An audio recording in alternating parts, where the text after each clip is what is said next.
At Saitama University, Shinya Yukimura and Ayame Himuro, both exceptional students, find themselves in a unique situation. Himuro unexpectedly confesses her love for Yukimura, leaving him uncertain about how to respond. In search of guidance, Yukimura asks for a definition of love. Himuro responds by presenting him with mathematical evidence, citing instances such as the amount of time she spends gazing at him and the increase in her heart rate. Together, they reach the conclusion that love can be explained by a mathematical formula. Their unconventional approach raises concerns among their fellow student, Kanade Kodanoa, who fears that they may have lost their sanity. Determined to prove their theory, Yukimura and Himuro decide to recreate a scene from a romantic manga. Yukimura corners Himuro against a wall, closely monitoring her heart rate to gauge the intensity of their physical proximity. However, Yukimura starts to question whether their understanding of love is actually a misinterpretation of illness. Despite their doubts, they persist with their experiment, repeating it a total of 100 times. However, they observe that the effectiveness of the trapping maneuver diminishes over time. To illustrate her point, Himuro compares Yukimura's approach to a sumo palm thrust, devoid of any romantic connotations. Disagreeing with their mathematical approach, Kodanoa argues that love is rooted in emotions. To support her perspective, she shares a personal story of falling in love with her high school teacher. Her argument falters when Yukimura breaks down her story into a mathematical formula, demanding further details about her romantic history. In response to Yukimura's demanding nature, Himuro decides to reprimand him. However, this only leads Yukimura to repeat the trapping maneuver once more, asserting his determination to mathematically prove the existence of love, causing Himuro's heart rate to rise once again. Kodanoa explains that their work in information science revolves around researching human, social, and natural sciences, aiming to explain them through the lens of mathematics. However, their advisor, Ina Ibarata, spends her days playing games instead of conducting research. In the midst of their activities, it is Yukimura's turn to have his heart rate measured. Sensing potential embarrassment, Yukimura attempts to escape, prompting Kodanoa and Himuro to restrain him. Surprisingly, when Himuro strokes Yukimura's hair, his heart rate significantly increases. Taking note of this reaction, Ibarata suggests repeating the test with someone other than Himuro. To their astonishment, Yukimura's heart rate also rises when Kodanoa and Ibarata interact with him. Perceiving his reactions as inappropriate, Himuro believes Yukimura to be a pervert. However, Yukimura clarifies that his increased heart rate is due to feeling nervous around women. Regardless of his explanation, Himuro remains upset with him. Meanwhile, Kodanoa struggles to find a suitable theme for her thesis. She observes Himuro and Yukimura attempting to cook a meal in order to investigate whether love enhances the taste of food, employing various intricate tests. Kodanoa proposes a blind taste test, preparing one dish cooked by Himuro with love and another generic dish. However, Himuro sabotages the experiment by drawing a love note on her dish. Yukimura argues that her dish is the most delicious because the note itself embodies love. Unfortunately, the experiment fails to yield conclusive results as everyone becomes too embarrassed to continue. Returning to her thesis, Kodanoa makes a surprising discovery. She realizes that Himuro and Yukimura were actually preparing a meal for her since she had nothing for lunch. To her delight, she finds the meal to be exceptionally delicious. Yukimura and Himuro opt to conduct an interview with someone who is in love. Their fellow student, Kosuke Inukai, asserts that he has a girlfriend named Aika, whom he has spent 227,000 yen on and spends every night with. Himuro becomes anxious upon realizing that she has only spent 728 yen on Yukimura and held him once during an experiment. However, Ibarata, who happens to be Kosuke's childhood friend, discloses that Aika is actually a character from a dating simulation game, and Kosuke owns a body pillow featuring her image. Yukimura concludes that this is a normal occurrence since people's romantic preferences can vary widely. Drawing from Kosuke's situation, Himuro reaches the conclusion that she may not truly love Yukimura. Fearing the implications, Yukimura panics and retracts his earlier conclusion, considering Kosuke too peculiar to gather reliable data from. Later, Himuro confides in Kodanoa about her past experiences of being bullied as a child. She recalls meeting a boy who had also experienced bullying, but remained unperturbed by it.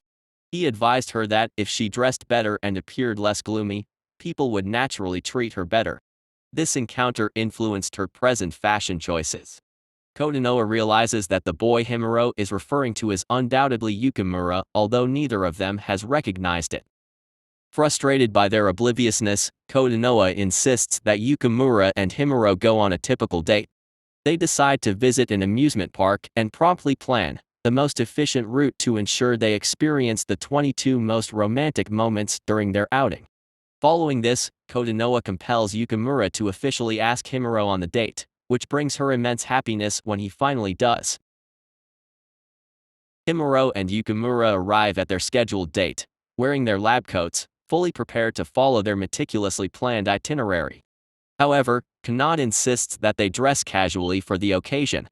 In addition to monitoring their heart rates and body temperatures, Ibarata proposes counting the instances when they feel happy, uncertain, scared, and even moments when they desire to snuggle. Kotonoa struggles to keep Himuro and Yukimura focused on enjoying the date rather than solely collecting data. Yukimura decides against holding hands, causing Himuro to leave in disappointment. However, their date takes an unexpected turn when a delinquent attempts to forcefully ask Himuro out. To deter him, Himuro bewilders the delinquent with a complex scientific rejection. Irritated, the delinquent grabs Himuro's arm, prompting Yukimura to come to her rescue. When the delinquent protests, Yukimura astounds him by angrily presenting evidence that suggests he is attracted to Himuro, but doesn't definitively prove his love for her. The delinquent becomes embarrassed by Yukimura's emotional outburst, while Himuro finds it incredibly appealing. Eventually, they leave the scene holding hands. At the amusement park, Himuro and Yukimura continue to hold hands but find themselves frequently distracted by scientifically analyzing the physics of the rides, mostly as a means to divert their attention from their fear of the attractions. During their ride on the Ferris wheel, Yukimura deviates from the planned activities and surprises Himuro with a pair of earrings. Afterward, Himuro studies their collected data and concludes that they had an enjoyable time but suggests repeating the experiment to ensure accuracy. Yukimura and Himuro make plans to present their collected data at the bi-monthly meeting in their laboratory with their professor, Ikeda Kashin. Ikeda is known to be laid back but can be terrifying when angered. During the meeting, Ikeda announces a joint training camp involving 3 other universities. Kanade and Kosuke are required to attend the camp and present their proposed thesis topics.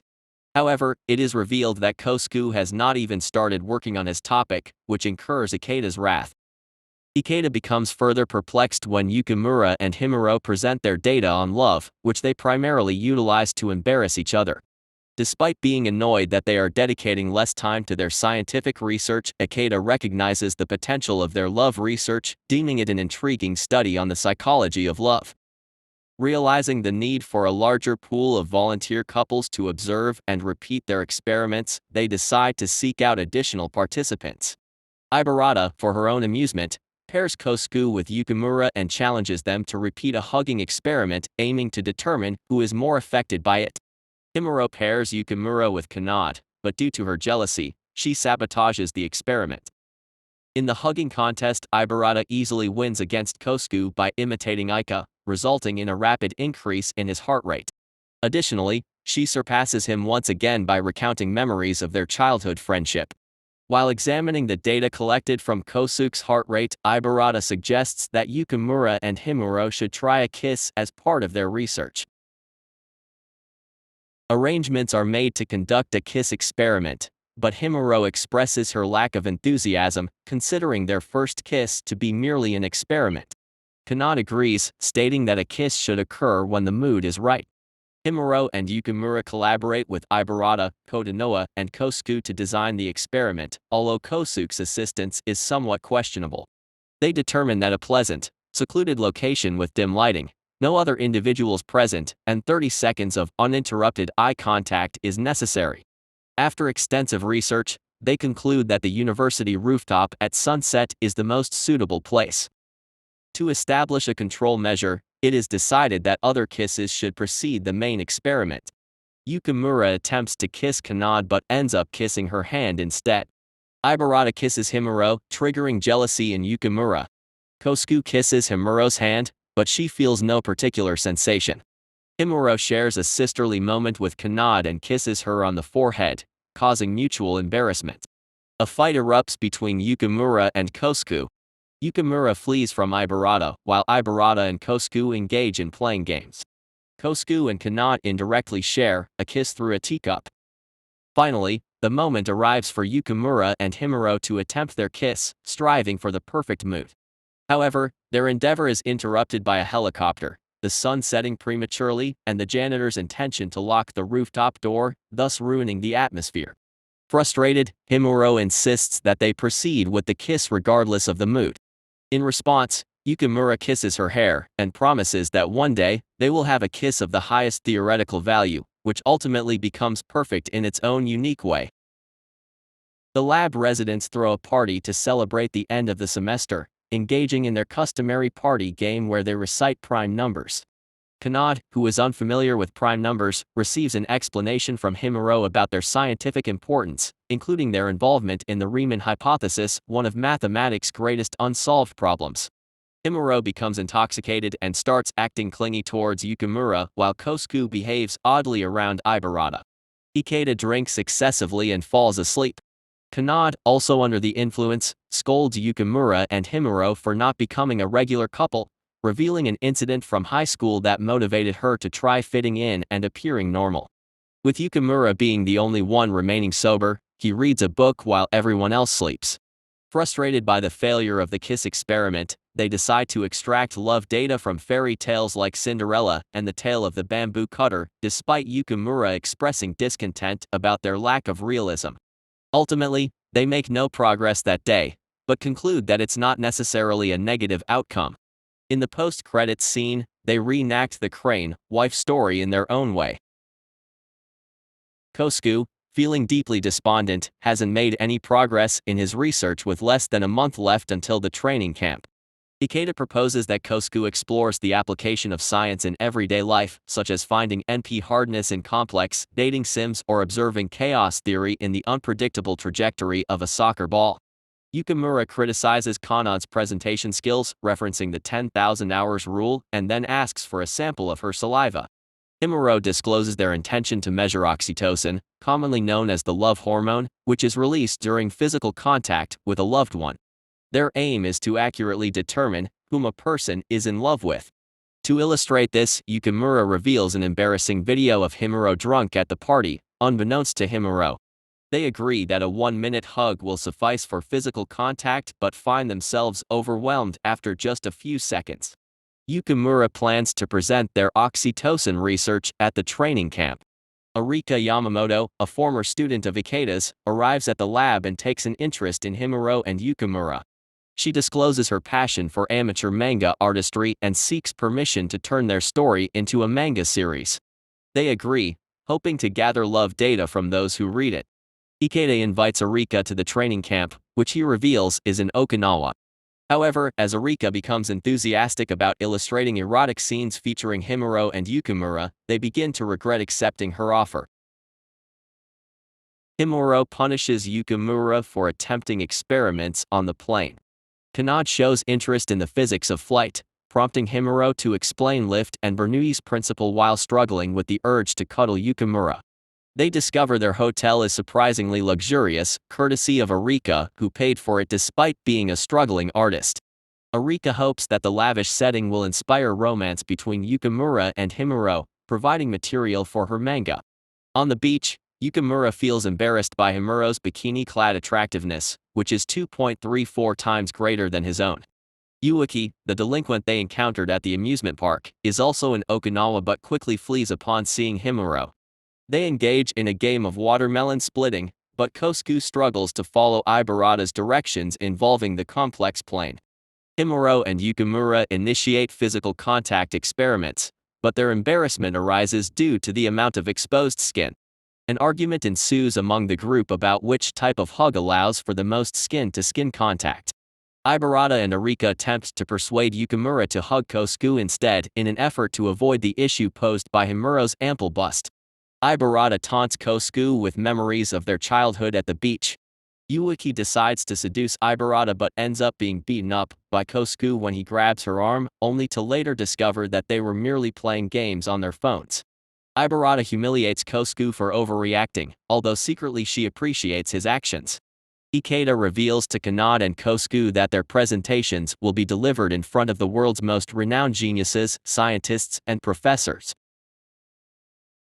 Himuro is taken by surprise when Yukimura enters her room, leading her to believe that he desires physical intimacy. However, his true intention is to assist Kanade in preparing for her presentation. Himuro realizes that she yearns for closeness with Yukimura during times when it is impossible, following the principles of the behavioral reactance rule. She believes that her longing for intimacy is a response to their lack thereof. Shigeku Naoya, a friend of Yuiki's, delivers the first presentation on Nash equilibrium, non-cooperative game theory, and the taboo search principle. Unfortunately, he is abruptly removed from the stage by his own professor for insufficient preparation. Kosuke then presents his research on NP hardness and problems related to the longest and shortest paths. Despite the presence of erotic content, Professor Kaku, a renowned scientist, reluctantly acknowledges the value of his research, given the recent establishment of the National Gaming Championships. Kanade starts to panic, prompting Yukimura to comfort her with a hug, which catches Himuro's attention. Kanade becomes upset and Yukimura explains that he was attempting to raise her cortisol levels to help calm her down. Kanade proceeds to deliver her thesis on the traveling salesman problem and latent variables, using Yukimura and Himuro's ideal amusement park date as the basis for her research. She impresses the professors by answering all their questions. Even Kosuke receives praise from Professor Kaku, despite having insulted him by calling him baldy. Angry with Yukimura, Himuro confronts him about his hug with Kanade. Yukimura's actions cause Himuro to become angry. However, Yukimura refuses to feel ashamed for helping Kanade calm down and criticizes Himuro for feeling jealous when they aren't even in a romantic relationship yet. Himuro slaps Yukimura and leaves the scene in tears. Everyone attempts to relax at an aquarium but finds it challenging due to the tension between Himuro and Yukimura.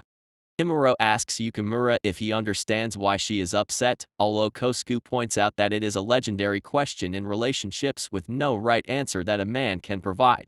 Yukimura provides scientific justifications for her anger, including mentioning her menstrual cycle, leading to Himuro hitting him once again. Himuro confesses to Kanade that she feels ashamed for reacting emotionally instead of intellectually, while Yukimura is disappointed because the aquarium would have been the perfect setting for a significant kiss. Himuro confides in Kanade that the statement about her and Yukimura not being in a relationship affected her the most. Kanade reassures her that feeling some jealousy is natural when one is in love, but suggests that instead of talking directly to Yukimura about it, Himuro incorporates a jealousy frequency variable into their research. However, Himuro is unable to discuss this with Yukimura since they are currently in a fight. Himuro decides to reconcile with Yukimura and seeks assistance from Kanade and Arika. Together, they plan to purchase a personalized glasses case for Yukimura and Himuro intends to write an apology thesis. While rushing to deliver it to Yukimura, Himuro trips and accidentally breaks the case, causing her to feel embarrassed and run away. Yukimura reads the thesis and realizes that he must also reconcile with Himuro. Kanade grows worried when Himuro doesn't return to their room, prompting her to seek out Yukimura, who is currently working on reconciling with Himuro. Upon discovering Himuro's absence, Yukimura, Kosuke, and Kanade conduct a thorough search throughout the hotel to find her. During the search, Ibarata informs them that she witnessed Himuro leaving the hotel and never returning. Ibarata also mentions that Himuro tripped on the last step of the staircase, making it physically impossible for her to have broken the glasses case. Kanade informs Yukimura that Yamamoto was responsible for gift wrapping the case. Yukimura confronts Yamamoto outside, and she confesses to breaking the case intentionally, wanting to create obstacles and drama for their reconciliation to use as material for her manga. Yamamoto draws a comparison between herself and Yukimura, both being individuals who are entirely dedicated to their respective fields and willing to do whatever it takes to achieve results. Yukimura agrees with her assessment and vows to thwart any further attempts by Yamamoto to impede their research on discovering the existence of love. Yamamoto wishes Yukimura and Himuro well and reveals Himuro's location, along with the actual glasses case she purchased, the broken one being a decoy. Yukimura rushes off and finds Himuro on a bridge, where he begins criticizing her poorly written reconciliation thesis. In the midst of the criticism, Himuro expresses her emotions and embraces Yukimura, leading to a kiss between them as they witness the sunrise. They reunite with the rest of the group and return to the university, where they continue their research on love. I hope you liked the recap. If so, don't forget to subscribe and like it.